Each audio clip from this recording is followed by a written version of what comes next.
What's up, y'all? It's PK back with the high notes. And first, I would like to say thank you for being patient with me as far as patient goes. My upload schedule will be changing from Fridays to Sundays.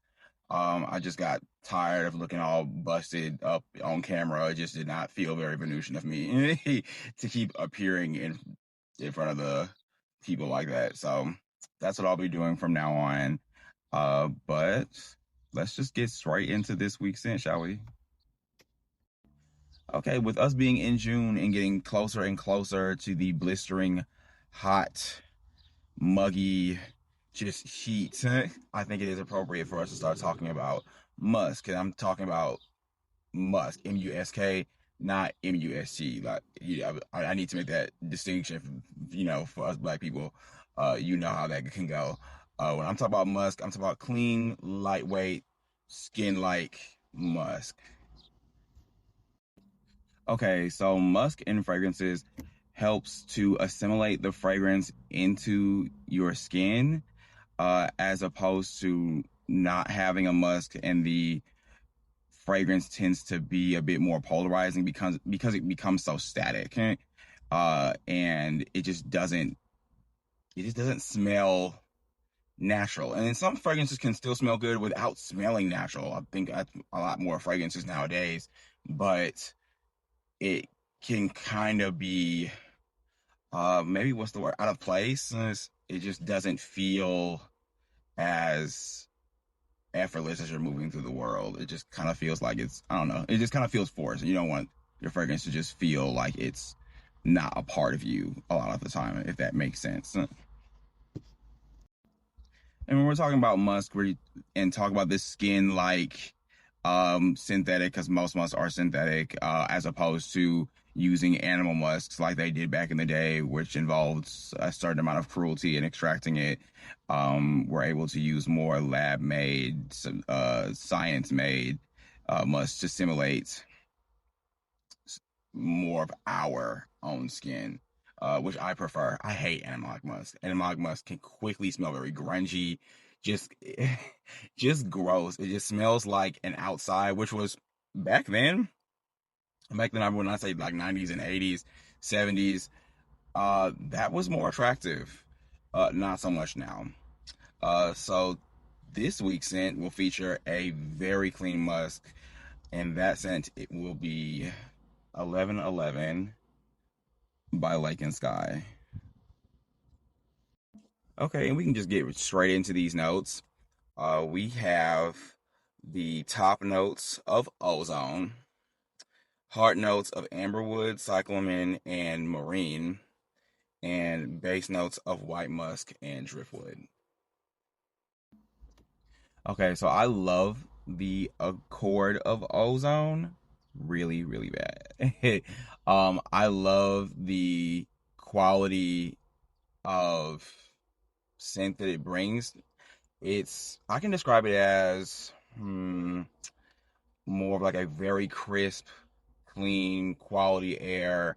If you've ever been on a jog very early in the morning and it just feels like that nobody has had a chance to breathe the air yet, multiply that by like two, three, maybe 10, depending on how the fragrance does it, to just give you that sensation of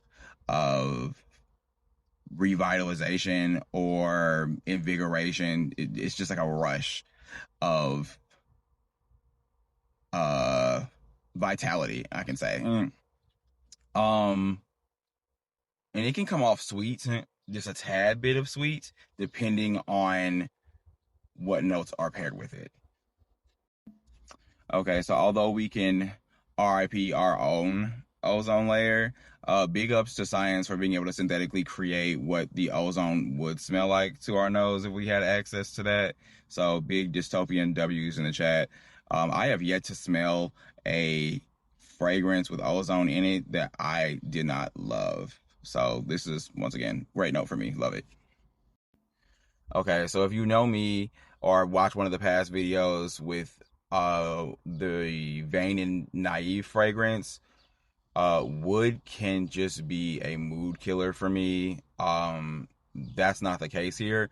The wood in the middle, the amber wood, provides more of a warmth rather than like the scent of the outside tree substances that we see every day. And I am the same way with marine accord. I am not a marine person. Not a marine person. I'm not with the seaweed under the water esque. I feel like a lot of men's fragrances do that. It can get sweaty really fast. That's not what's happening in this fragrance. And yeah, I would tell you that because can't stand it. Wouldn't even like this if that was the thing. And to be quite honest, I don't really think I even get a lot of marine here. If I focus when smelling this, I can get the afterthought of a marine note, but I'm mostly getting the ozone and the cyclamen from the top to the heart of the fragrance. Marine, I actually might hate marine more than most woods. Yeah, and you know what? Let's take mine out. Absolutely hate marine more than most woods. It just smells just that gross to me. And my skin does not pull marine from this fragrance, so another W there. So what my skin does pull from this fragrance is this handsome cyclamen note. And cyclamen is this pink, dewy flower that pairs so well with the ozone. So we were talking about that how ozone can sometimes pull a little sweet. This cyclamen is what's helping it pull like a fresh, crisp, just a tad bit sweet. And it's like not sweet, sugar sweet, but sweet, floral, airy type of sweetness. And I love that. It's very chic. And lastly, getting into the base, we have this driftwood. And driftwood to me can come off like a wood that's been rained on, but literally thrown into the water and taken back out. It's usually very gross smelling to my nose. Not a big fan of that. But since this fragrance is so musky and airy, it feels as though the air has dried out the wood and the wood has become a component of the fragrance that just adds the whisper to it. Like, you know, the wood is there and it may be, I won't even say a tad damp, but with the wood acting in conjunction with that marine accord, it's what kind of makes it, they're working together and both are kind of just staying out of the way. You can perceive it a little bit, but not too much, which absolutely works for me. And then we have the white musk, which this whole fragrance is just about. This scent is so airy and musky that it takes no time at all from the time that you spray it for it to start absorbing into your skin and essentially complementing your natural scent. This is a scent that smells less like a fragrance and just more like you with some added zhuzh to it. And it smells like a well-bathed person. And I don't know too many people that don't like the smell of that, including myself. It's very minimal. Like I said, very chic. It has a modern take to it with the cyclamen. The woods aren't very strong and pungent, so it's not leaning super traditionally masculine. You know, I gotta put my quotes in there. And then the cyclamen is not overly dainty and powdery, so it's not pulling that way if either as far as what someone would perceive as feminine. This is dead center. I could see anybody wearing this. Um, it yeah, I'm not really sure. I'm trying to think of someone who would not like this barely there type of fragrance. Nothing is coming to mind. Okay, so the performance here shocked me a little bit. Musk fragrances are usually very much so skin scents. No one really is going to smell this unless their nose is very comfortably in the crevice of your neck. But this kind of does have a bit more projection. So instead of a person having to be just all up on you, they can smell it maybe if they just kind of over here where my hand is. And they don't have to be all up on you, but they'll still have to be in your space to smell it. So not too much, but it has a little bit to it.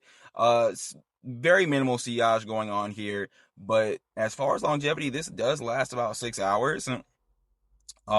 This is when, before I converted this into a gym scent, that's when I was spraying this just to get the idea of this. And I noticed, I was like, oh wow, this is really still lingering around. Like I have very usually lower expectations for musk fragrances since they are a little on the lower performing side usually, just because they're designed to be light. But hey, 1111, yeah, shock me here. Like this is such a regular, degular, everyday scent if there ever was one. This is the poster child for everyday scents. Just because it doesn't have a whole bunch of here, look at me type of notes. It doesn't have the essence and power and projection of a here, look at me type of scent that you don't ever have to think about pulling for this and it not being correct for the occasion, depending on what mood you're in. So if that is your type of thing, you like musky fragrances, you like to kind of have that effortless feel, put together feel when it comes to just you in general, this is bar none the fragrance for you. Now, characters that I can see wearing this fragrance, 1111 by Lake and Skye, hmm, they would be more polished, but their personalities are not derived from validation. They love to blend into the crowd. They are kind of on the low maintenance side. Um, Karapika from Hunter x Hunter for our guy representation, and for our girl representation, Fern from Free Ren. Two characters that are just the definition of self assured, um, and they do not get their just the essence of who they are from how people perceive them. Yeah, I do like that. I can see that. It came kind of just right off the dome a little bit. And that is all that I have concerning the thoughts of 1111 by Lake and Skye. Thanks for watching. If you enjoyed the video, be sure to like it, subscribe for more fragrance reviews on Sundays now, and comment down below what character you think will rock this fragrance. And part of the course, don't forget to make your wish at 1111. Thanks, guys. See you next week.